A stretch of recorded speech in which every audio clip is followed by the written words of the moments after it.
We're gonna be going over two topics in this video about my Honda SCL500. Number one, I'm gonna be showing you all of the mods I have put on this bike. If you've been with my channel for a while, you've been watching a progression of transformation of me building out this bike more suited for off-road. So I'm gonna be showing you everything I have done with it. But number two, and more importantly, we're gonna be talking about, was it worth it? Not so much the build and the parts, because in my honest opinion, I think this thing looks absolutely awesome and it's incredibly capable, especially compared to a stock one. But I want to talk about the cost. Was it worth the cost? So we'll talk about the price. As I'm showing you the mods, I'll show you the price. We'll get our tally at the end and decide, is it worth it? And first off, taking a look at some protection, we have the crash bars from Hepco & Becker, and I think these are honestly the best crash bars you can get for this bike. And right above those, we have this little Molly engine protection system, which is from Steady Garage and Chimera. It's really cool because it serves as protection, and then again, a Molly system where you can put bags onto it. Really cool little piece of gear right here. And then in front of that, we have a simple radiator guard off eBay. And then getting into some more juicy protection is the skid plate right down here from Rem Motorcycle, I believe. This is hands down the best skid plate you can find for this bike. Then moving on up, I have my fog lights, and these are also from Hepco & Becker, and I really like them because they're simple one wire setup. Now I got them mounted to my own little arm here, just a kind of little thing I rigged up, but I absolutely love these fog lights. And then as far as on the headlight, I do have a metal grate on there, little just kind of more cosmetic than protection. Then above that, we have the Unit Garage windshield, and this windshield is phenomenal. I've used it on my Triumphs before. Absolutely love it. Now, as far as handguards, I am using Barkbuster with the Storm Guard on them. I just think they look simplistic and smooth. And the cool thing about the ones for the SCL is the arm around them is actually black, so it definitely flows with the bike. Now, a couple little mods I have is a fender extender here, just prevents some of that mud from flinging up. And then I also have a kickstand extender, which I think every bike should have. Now, I am using bar end mirrors, and I can't pronounce this company's name, but let me tell you what, these things are absolutely solid, nice adjustability, and they hold their position. These are some random mirrors off Amazon, but let me tell you what, they are solid. And then just a simple grip replacement, just brown to match the bike. And then on my bars, I did put a little USB charger that also has a battery indicator on it right there, but this has USB-C NA, so it's really nice to have the options on your bike. And as you all know, I love my CarPlay on my bikes. I am using a CarPuride right here.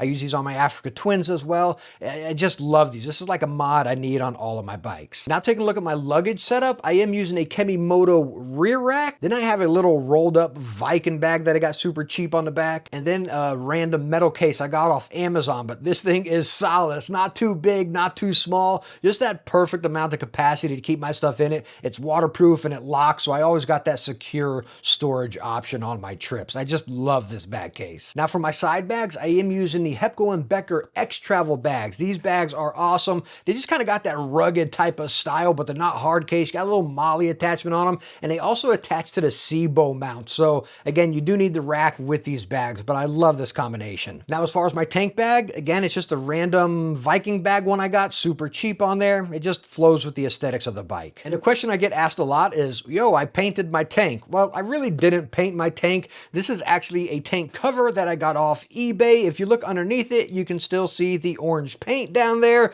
But again, it's kind of nice. It serves as protection, but more importantly, cosmetics, because now my bike's blacked out and it looks awesome. And I did also go with the tall seat, mainly for aesthetics, but it definitely suits my height, being right at 6 feet, a whole lot better. And right along with that, some bar risers here. It's just the ergonomics with the seat and the bar risers, super comfortable. Now getting to some of the more juicy mods, let's talk about the tires here. I am using the Shinko, I forget the name of these ones here, but these tires are pretty darn good on the road and definitely really good on the dirt, and they look stinking awesome on this bike. Now, as far as the exhaust, I am using the Leo Vince exhaust, if I'm saying that right here. This definitely changes the aesthetics of the bike. You don't got that high flung exhaust. It kind of looks more like a Speed Twin or something from Triumph as it hangs a little bit lower. So that's personal preference, but I think it looks great. Now for the mod that I've made a dedicated video on, talking about the suspension, definitely the most expensive mod on this bike. The front suspension is from Gears Racing, which is now fully adjustable. This is also from Steady Garage. They helped me out with the installation of of it. And then swinging over to the rear suspension by Hyper Pro. This was probably one of the most expensive ones here, but again, the front and rear suspension being fully adjustable now, it is absolutely game changing. You definitely tell the difference on the road and definitely off-road. Like, it's totally a game changing mod, worth the expense for sure, but again, an investment. And the priceless mod being the Adventure Undone sticker. So after looking at all the mods I've done on my Honda SCL500 and looking at that total cost, which is up there for sure, was it worth it? But even pushing that aside, what makes it really worth it is I love this bike. I mean, it connects to me. I know this bike. I've done so much to it. It's truly unique. It's one of a kind, right? And it's very, very capable. I know I said I was gonna do some BDRs on it, but now I'm just so attached to it that I don't want to ding it up and drop it and dent it and stuff. I still do off-road, basic fire roads and stuff like that, but it's much more capable beyond that, even though it's got limited ground clearance and stuff. But it's just such a fun bike that connects with me, and that's what really solidifies, again, everything that I've put into it. There will be more videos coming on this bike. I want to thank you all for sticking by throughout this project. It was really, really fun. I want to start on another bike now. You know, I had so much fun on this. But again, we will still show this bike in future videos. And again, thank you all so much for sticking around for this project. If you enjoyed it and it was any way helpful, please hit that thumbs up. Don't forget to subscribe, and I hope to see you in the next one. Bye now.